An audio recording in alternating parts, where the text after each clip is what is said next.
Como lo decía usted ahí, presidente, y como lo hemos dicho, claro, usted representa a una generación que no había nacido para el golpe. Pero viendo este recorrido histórico, pensando en su sensibilidad, pensando en su gusto por la lectura, por la música, ¿cuánto queda de ese joven revolucionario, idealista, me imagino con ganas de hacer justicia? ¿Cuánto queda de eso? Mucho. Cuando uno se forma políticamente, los ideales y principios se marcan a fuego. Uno puede ir teniendo cintura táctica, decimos, y ir viendo qué es lo mejor para el momento, pero los principios y el lugar hacia donde aspiramos llegar, yo diría que se mantienen incólumes. Pasa el tiempo y usted llega a la presidencia con un estilo distinto, un estilo sin corbata que podemos deducir cuál es el origen del sin corbata, en ese gesto. Cuando fue elegido, cuando sucedió la elección, el presidente Piñera lo llama por teléfono y en su estilo particular del presidente tienen una conversación. Quiero invitarlo a ver ese momento. Gobernar es muy difícil y usted lo sabe. Y sáquese una foto cuando entra la moneda y sáquese una cuando salga para que vea que este es un trabajo duro y difícil, pero que vale la pena y es maravilloso. Lo sé, espero que lo hagamos mejor. Vamos a dar lo mejor de lo nuestro. Saludos. Gracias, Gabriel. Pesote. ¿Sí? No, pesote yo, digo. ¿Sí? ¿Un poco? ¿Siente? Mira, te voy a contar un tras bambalinas. En ese momento había todos los detalles, bueno, tal como ahora también pasa, pero todos los detalles en la relación con quienes habíamos sido opositores eran muy difíciles. Entonces, esa llamada fue muy tensa en su momento. Tensa, no yo con el expresidente Piñera, sino el que se haga o no se haga. Y había una discusión muy grande si debía hacerse o no debía hacerse. Y me acuerdo que lo conversamos mucho entre nuestro equipo, habían diferentes opiniones y finalmente yo digo, pensé que acá hay instituciones que trascienden la coyuntura y la presidencia de la República es una de ellas y nos guste o no nos guste. El presidente Piñera es un presidente democráticamente electo que ha, con razón y como corresponde, terminado su mandato y que me está haciendo traspaso del mando y por lo tanto estas pequeñas instituciones republicanas de conversar el día de la elección, de reconocer después del traspaso de mando, creo que son importantes y todos estuvieron de acuerdo finalmente y se hizo. Ahí lo conversábamos, en la otra línea está Jaime Belolio, estábamos discutiendo si se hacía o no se hacía. Pero claro, todo era tenso y incierto en ese momento porque lo conversábamos el otro día con parte del gabinete. Nuestro gobierno llega a la moneda con una particularidad, que es que la coalición que lo conforma, la alianza de gobierno que lo conforma, no es la misma con la cual nos presentamos a la elección, sino que parte importante del gobierno tuvo otro candidato, otra candidata en este caso, en primera vuelta. Y por lo tanto ese cruce de identidades todavía no estaba resuelto en ese momento. Yo creo que todavía sigue trabajándose, pero sí, eso ha sido un proceso bien importante. Juntando la pregunta que hace el presidente Piñera con respecto a que no era fácil, estos 18 meses, con respecto a hacer coincidir esta nueva coalición, además se siente el peso de la responsabilidad. ¿Cómo han sido estos 18 meses? Yo diría que hay una diferencia muy grande en los cargos en donde se representa tanta historia. Es bueno, me lo recordaban al inicio del programa, elegidos por la voluntad mayoritaria del pueblo. No es como ungidos por el dedo de Dios, no es ungidos por alguien o por la voluntad, sino elegidos por una mayoría. Y efectivamente esa carga de responsabilidad es difícil de llevar, pero a diferencia de lo que se cree, porque muchas veces la gente te saluda como dando como la sensación de que uno estuviera permanentemente atribulado o sumido en la angustia de los problemas cotidianos. Pero yo la verdad lo veo lo decía el otro día en un programa, tengo un optimismo que es irreductible, me despierto motivado, me enojo y paso mucha rabia, pero en general mi percepción en estos 18 año y medio, 18 meses que llevamos es positiva. mejor que la adolescencia atormentada, digamos. Y esas levantadas en la mañana, siempre es la pregunta que un ciudadano común se hace. La contingencia política, especialmente en este periodo, es cuando, ¿cómo será el despertar del presidente? Así como a veces uno se despierta en la mañana y dice, oh, pero el presidente de la República. He tratado en el último tiempo de establecer una rutina, me levanto relativamente temprano, tengo la alarma a las 6:10 de la mañana, tengo una trotadora en la casa, escucho 2 discos, trato de escuchar 2 discos entre el trote y la ducha, generalmente discos que te ayuden a liberar energía, y después de eso, choque de realidad, me subo al auto, Pato Aguayo, a quien ya casi todos conocen, me dice, presidente, hubo tal problema, y me cuenta el listado de incidentes. Y ahí uno llega con y están los diarios, por supuesto, ahí. Hace 12 años también participó en otro cambio de mando, mire. Nosotros creemos que hay que crear camino propio, nuevos actores políticos. Es un gran triunfo para nosotros como movimiento que la mesa directiva de la FECH sea una mesa directiva de izquierda. Seguimos alegres, seguimos rebeldes y que vamos a salir a la calle con mucha fuerza mañana. Alegres y rebeldes. Ahí fue forjando amistades, compañeros de lucha, compañeros en el camino, que sin duda lo han acompañado. Hay muchos aquí presentes, la ministra Vallejo ahí, que salía. Y además, pero también me imagino que el hecho de estar asumiendo este cargo lo ha puesto en situaciones complejas, como aceptar la renuncia de otros grandes compañeros, como el ministro Jackson o la ministra Siches. ¿Cómo se enfrenta una situación así? Pensando en estos compañeros de ruta. Ha sido muy bonito el proceso de ir construyendo complicidades políticas y personales, no solamente con los compañeros de generación, sino con también quienes son mayores que nosotros y tuvieron otros procesos, son de la generación de los 80 o de los 90 incluso, y creo que en el gobierno y en particular en el gabinete ha habido un proceso de aprendizaje y de bajar las desconfianzas muy grande que está poco a poco, y espero que cada vez más, permeando en los partidos. Yo aspiro a que avancemos a una proyección de la coalición política, porque estoy convencido y viendo el mundo, de que las fuerzas progresistas no pueden seguir en la tentación absurda de la fragmentación, por reivindicar identidades particulares que al final poco le importan o poco ayudan a mejorar la calidad de vida de la gente. Dicho esto, entiendo hacia dónde va la pregunta, y con estos compañeros de ruta, con Giorgio, con Camila, con Isquia, éramos compañeros en el Senado Universitario, con la Carol, hemos tenido también diferentes momentos y hemos tenido diferencias antes. Yo diría que el mayor nivel de complicidad y de apoyo se ha formado y se ha forjado justamente en este desafío. Y por cierto, la renuncia, bueno, el cambio de gabinete después de la derrota del plebiscito del 4 de septiembre, era un cambio de gabinete que era muy evidente y por lo tanto no había mayores cuestionamientos a lo que había que hacer y era una decisión política que todos entendíamos. Por cierto, siempre cuesta cambiar a la gente, pero no hubo mayor, no diría que haya sido doloroso, y eso lo conversamos con la ministra Siches también en su momento. Fue, por cierto, sorprendente la magnitud de la derrota del 4 de septiembre. Y eso yo diría que costó más asimilarlo, pero el cambio de gabinete de ahí era evidente.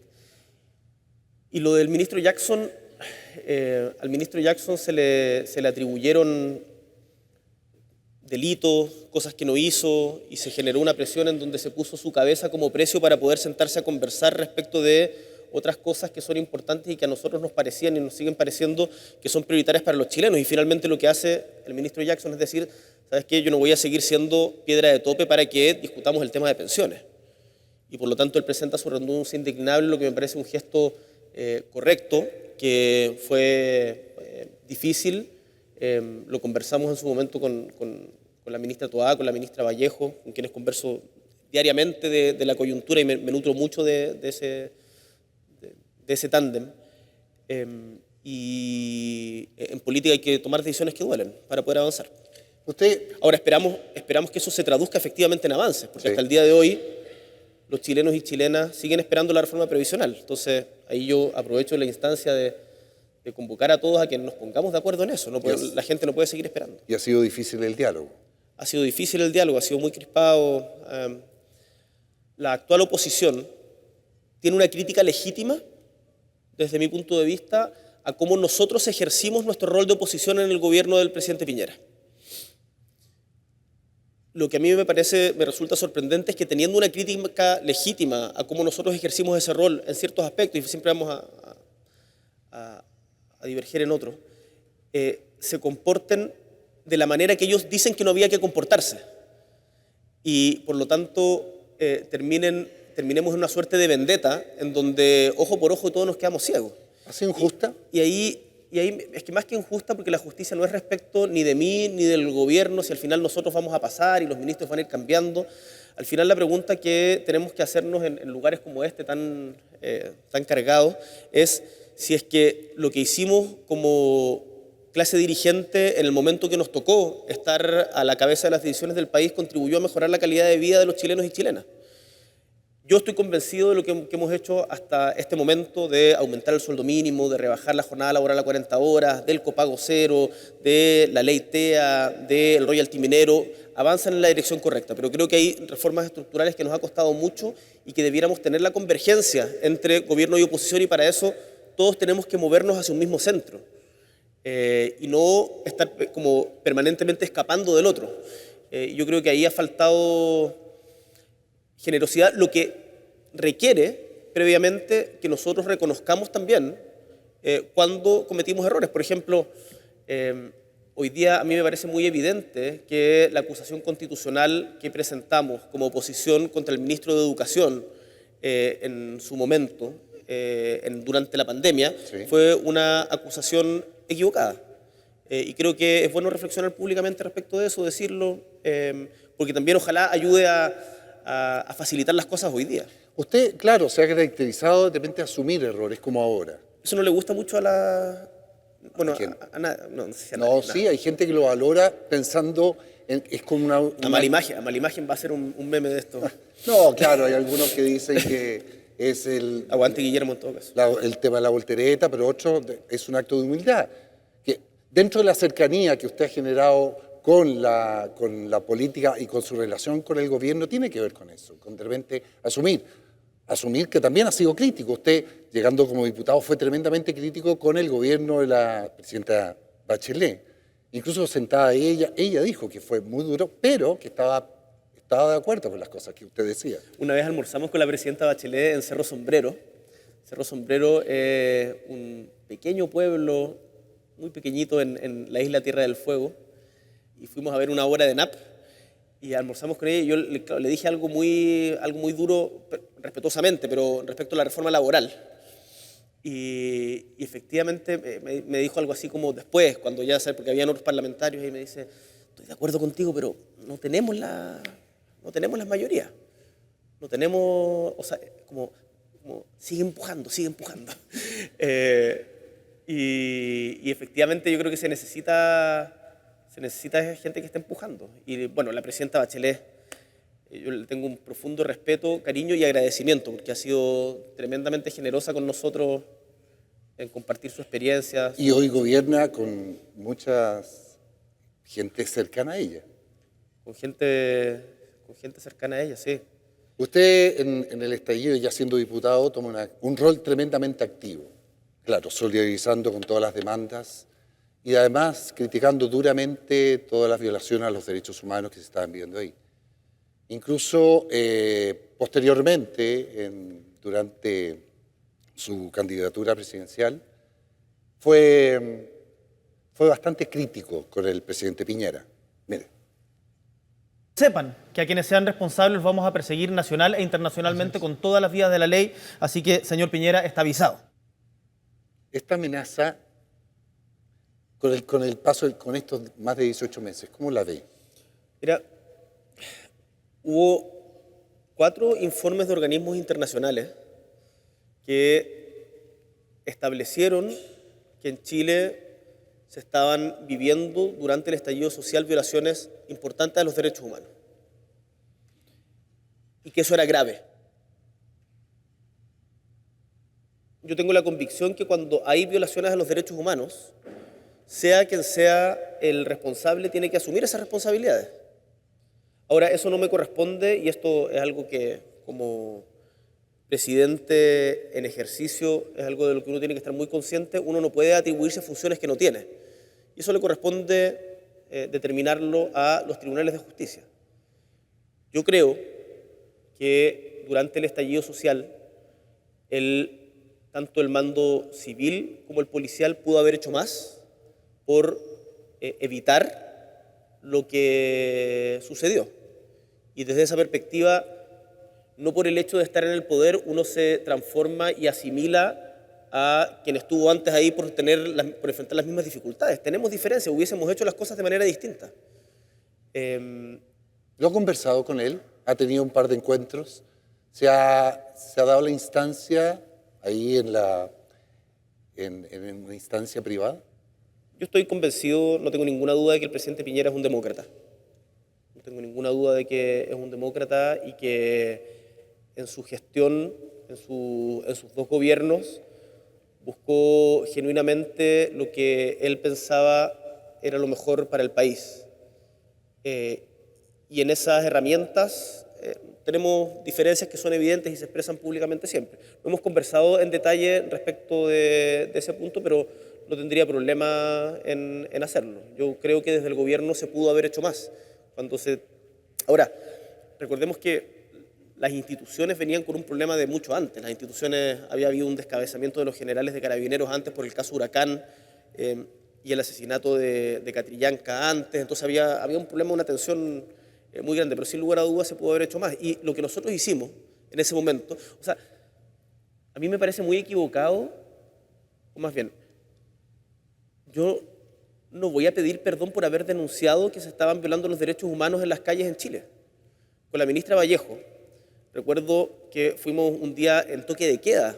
En los primeros días en toque de queda tuvimos que pedir salvoconducto. Fuimos a recorrer comisarías en Santiago, en donde habían bueno, muchas personas detenidas.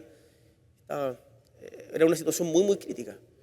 Y lo vimos. Y yo estuve con Gustavo Gatica y su familia el día que lo operaron en el hospital, si no me equivoco, en Santa María. Muchos otros compañeros estuvieron con Fabiola Campillay. Entonces, que ahora pretendan decirnos algunos que esto fue solo un estallido irracional de violencia y que no hubo abusos graves y violaciones a los derechos humanos por parte del Estado de Chile, creo que no se condice con la realidad. Hubo violencia que no se justifica, por cierto. Esa violencia es condenable, por cierto. No tengo ninguna duda. ¿La violencia tiene que ser una herramienta legítima en política? No. Nunca. Pero para poder decir esas cosas no hay que negar lo que sucedió. Lo mismo aplica, creo, para la reflexión que estamos haciendo respecto a los 50 años. Y lo importante también es el diálogo. Por ejemplo, quiero recordarle el acuerdo del 15 de noviembre, que dicho sea de paso, yo creo que también ahí usted asume una característica tremendamente valorada por la ciudadanía, que es capaz de firmar por su cuenta, como a título personal, alejándose o distanciándose en ese momento de su partido. Cosa que había hecho otras partes. O sea, lo importante realmente de cruzar a la vereda del frente en pos del beneficio de la ciudadanía, digo. Ese acuerdo, que yo creo que en general fue tremendamente valorado, la sensación de todos sentados a la mesa haciendo el esfuerzo político gigante de estar todos de acuerdo en algo, es algo que hoy en día está más cerca, está más lejos, pensando en las situaciones constantes que estamos viviendo. Hoy día, en este momento, pareciera estar más lejos, pero yo creo que esas cosas dependen de la voluntad política y por lo tanto la voluntad política se construye conversando y yo le he manifestado a los principales liderazgos de la oposición institucionalmente a través de sus partidos, pero también en conversaciones privadas, que nosotros como gobierno estamos disponibles para llegar a grandes acuerdos en función de, insisto, mejorar la calidad de vida de los chilenos y chilenas. Y eso implica moverse de las posiciones originales que uno tenía. Y nos ha costado encontrar contrapartes en eso, que estén dispuestos a salir de la presión de la presión de los propios. Desde la derecha alegan que la emergencia del Partido Republicano los tironea mucho a ellos para no perder a su propia base social. Yo creo, honestamente, que eso es un error y que cuando uno... esta frase famosa, si mal no recuerdo, es de Eduardo Frei Montalva, pero no se humilla quien pide por Chile. Y cuando hay un bien superior, los intereses partidistas debieran quedar... el cálculo de corto plazo de la próxima elección debiera quedar un poco de lado. Y en eso efectivamente ha sido difícil, pero estamos trabajando. Yo espero que tengamos resultados en esto, en cuestiones que le importan a los chilenos y chilenas. Y en este mismo edificio está diariamente la lucha por el segundo proceso constituyente. Así es. ¿Tiene la esperanza de terminar su mandato habiendo firmado una nueva constitución? Tengo esperanza, por cierto. La esperanza es algo a lo que yo no renuncio, pero tengo esa sana mezcla de optimismo de la voluntad y pesimismo de la inteligencia. Y veo que lo que está haciendo quienes tienen hoy día mayoría en la Convención Constitucional se aleja de la posibilidad de tener una constitución que sea una casa común para la mayoría de los chilenos y chilenas, con cuestiones abiertamente que van en contra de toda lógica, como lo del tema de las contribuciones, que favorece principalmente a los más ricos de este país, pero con otras cosas más de fondo, como el retroceso en los derechos de la mujer, que es algo a lo que nosotros por lo menos no estamos disponibles a aceptar. Yo espero que en esto se recapacite, en estos días, mientras conversamos, hay conversaciones entre las diferentes fuerzas en la convención para tratar de llegar a acuerdos, y yo creo que y lo del 15 de noviembre lo demuestra. El 15 de noviembre estuvo a punto de fracasar muchas veces. Fueron como 48 horas seguidas en que estuvo a punto de caerse. Y se logró porque se le puso una voluntad que logró sacarlo adelante. Yo espero que en el proceso constituyente quienes hoy día tienen mayoría entiendan que, tal como la tuvieron otros en el anterior y fue circunstancial, el problema constituyente, si es que no se cierra ahora, va a seguir abierto para el gobierno que venga. Porque tenemos una constitución, la de 1980, que, uno, es, desde mi punto de vista al menos, ilegítima en su origen. Se ha legitimado en el ejercicio y a partir de todas las reformas que se han hecho en democracia, pero tiene un vicio de origen muy fuerte. Pero dos, no es capaz de dar respuesta o no está a la altura de los desafíos que Chile tiene que enfrentar hoy. En materia de derecho ambiental, en materia de derechos sociales, en materia de derechos de la mujer, en materia de distribución del poder político, en materia de descentralización. Y por lo tanto es necesario tener una modificación profunda de esta y un saneamiento democrático de la misma. Creo que respecto también, permíteme que me extienda un segundo en esto, pero la reflexión respecto del 18 de octubre se ha ido empobreciendo con el tiempo. El 18 de octubre hubo una amplia mayoría de los chilenos, y durante todo ese periodo, que estuvieron muy conectados con la sensación de malestar que había. Esa sensación de malestar hoy día se ha traspasado a otros temas, pero sigue existiendo. Y yo invito a todos a que nos preguntemos qué hemos hecho para resolver lo esencial de esos problemas. La distribución injusta de la riqueza, la calidad en el acceso a la salud, qué estamos haciendo, y nosotros desde el gobierno tenemos algunas respuestas para aquello, qué estamos haciendo en el derecho a la vivienda, por ejemplo, pero creo que como sistema político no hemos sido capaces de enfrentar las causas más profundas de la crisis social que vivimos, y cuando uno no las enfrenta, las patea para adelante y terminan reventando después. Entonces es muy cortoplacista pensar en que, bueno, total, me quedo con la Constitución del 80, si se rechaza me quedo con la del 80, total. Yo creo que es de un cortoplacismo grande lo que se está viendo por parte de la mayoría de la Convención hoy día. Hablemos un poco de esta conmemoración de los 50 años. cuando inició su gobierno, cuando se dio cuenta que iba usted a ser el presidente que iba a conmemorar los 50 años, ¿qué imaginó? ¿O se asemeja a lo que está sucediendo hoy día, no solamente en la forma, sino más bien en el fondo quizás? Porque quizás, claro, se podrían haber diseñado distintos eventos, pero en el fondo, lo que está sucediendo en la discusión diaria con respecto a qué es qué, cómo lo ven. Bueno, primero encuentro muy valioso lo que están haciendo desde los diferentes medios de comunicación, de revisitar la historia, escarbar, conocer, dar a conocer cosas que no se sabían. Este mismo programa, la valoración de las instituciones y la democracia, creo que se refuerzan con este tipo de conversaciones. Sin embargo, en el ambiente político, la verdad es que siento que hemos tenido un retroceso respecto de donde estábamos hace 10 años. Si hace 10 años había una clara condena al golpe de Estado, hoy día hay algunos parlamentarios de derecha que te dicen, no, es que sin Allende no hay Pinochet. Yo creo que esa frase es muy preocupante, porque ¿qué es lo que significa eso? Que si es que las condiciones se repitieran, ¿volverían a ser lo mismo? O sea, ¿volvería a haber otro Pinochet? Si es que nosotros, si es que tuviéramos diferencias tan estructurales como se tuvieron en ese momento y las instituciones crujieran, ¿la alternativa sería un Pinochet? Nuestra respuesta a eso es que no.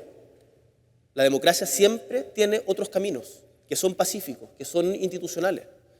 Y ahí me parece que hay algo que reflexionar más allá del dime y direte de si firmo o no firmo una declaración, no sé, más allá de eso, si acá esto no... Eso es, como decía el presidente Lagos, todas esas polémicas van a ser hojarasca, lo que queda es los principios profundos que defendemos y los principios profundos que somos capaces además de compartir, no solamente los que somos capaces de afirmar entre los propios, sino los que somos capaces de compartir como sociedad y diferentes actorías políticas. Y en eso yo creo que en este momento, y ojalá que logremos revertirlo, y yo voy a trabajar para revertirlo, no para profundizarlo, creo que con ciertos sectores de derecha ha habido un distanciamiento. Presidente, usted siendo un profundo admirador del presidente Allende, ¿hay algunas enseñanzas que usted puede sacar de ahí, de ese gobierno, del gobierno de Salvador Allende? Hay múltiples enseñanzas, muchas de ellas no son novedad, sino también son parte de la reflexión que dio la misma izquierda en el exilio y en la clandestinidad. Uno, lo dice, de hecho, Isabel Allende, la hija de Salvador Allende, sacó un libro esta semana que se llama algo así como La Semana del 11, en donde cuenta su experiencia desde el 8 de septiembre en la tarde hasta el 15 de septiembre, en donde sale al exilio por 17 años a México. Y en un párrafo dice, nosotros también sacamos experiencias de esto, la principal es sin lugar a dudas que para hacer grandes cambios estructurales tenemos que hacerlos con mayorías sociales estables, algo de esas características. Yo diría que eso es un aprendizaje que reverbera también con los resultados del plebiscito. Reverbera la historia con los resultados del plebiscito y habla de la sabiduría del pueblo también. Que muchas veces desde las élites políticas uno no puede pretender alejarse del sentido común de su pueblo. Creo que eso ahí se han cometido errores. Y eso es un aprendizaje importante. Pero cuando se trata de equiparar la reflexión respecto de la unidad popular con el golpe, me parece que hay una trampa histórica que es inadmisible. Y que si hubiese mira, acá nadie pretende imponer, o por lo menos nosotros no pretendemos imponer una sola versión de la historia. De hecho, hemos invitado a sumarse a una declaración de principios que explícitamente reconoce las diferencias que tenemos respecto al pasado.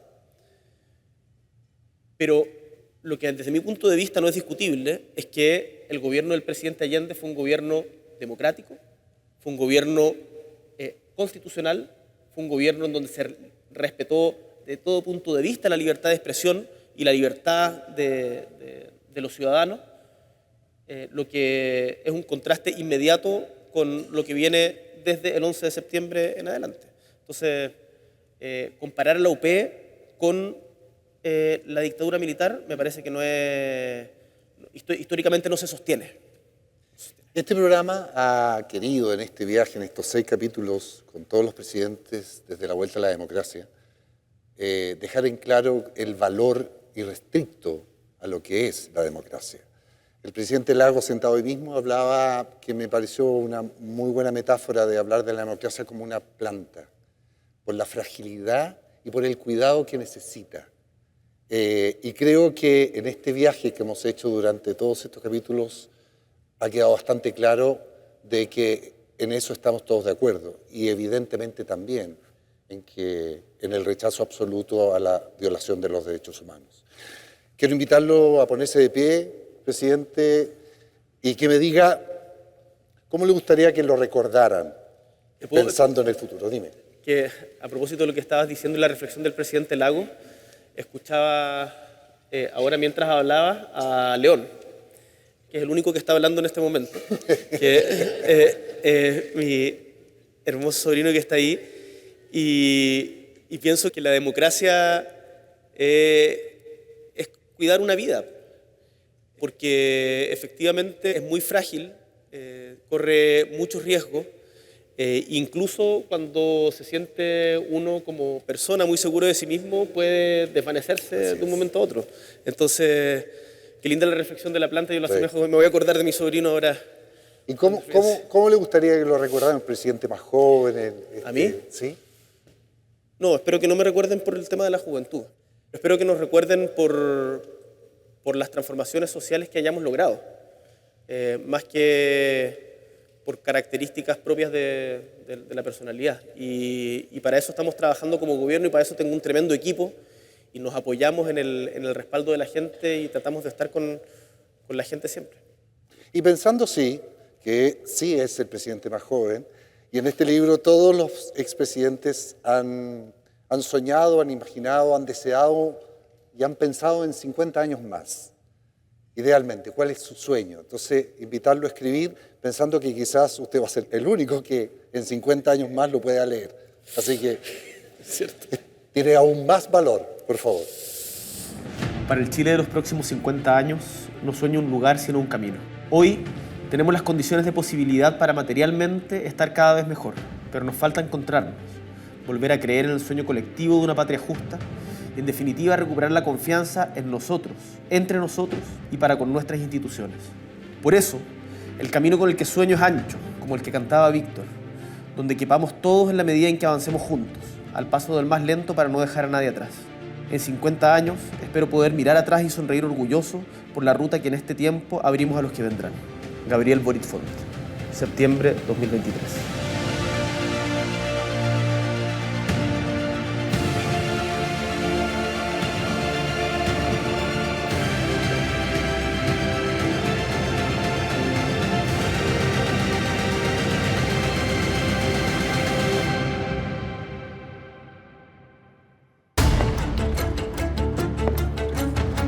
Cuando llegó la invitación no pude restarme y dije, vamos. Hay un recorrido histórico que me pareció fundamental. Hubo una oportunidad de formar parte de este relato.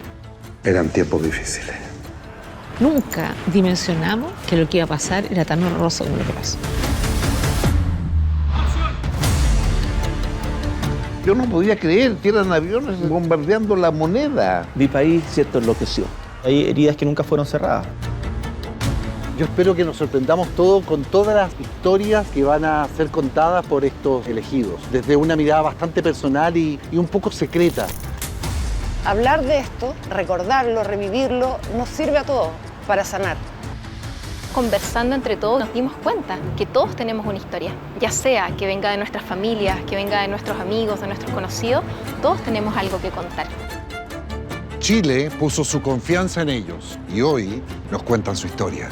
Un recuerdo de la historia de nuestro país contado por sus protagonistas.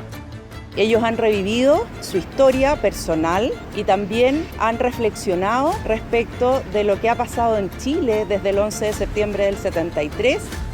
Fueron los elegidos, los elegimos nosotros. Y para mí elegidos es el futuro de Chile. ¿Elegidos? Elegidos. Elegidos. Elegidos. Elegidos, 50 años en primera persona.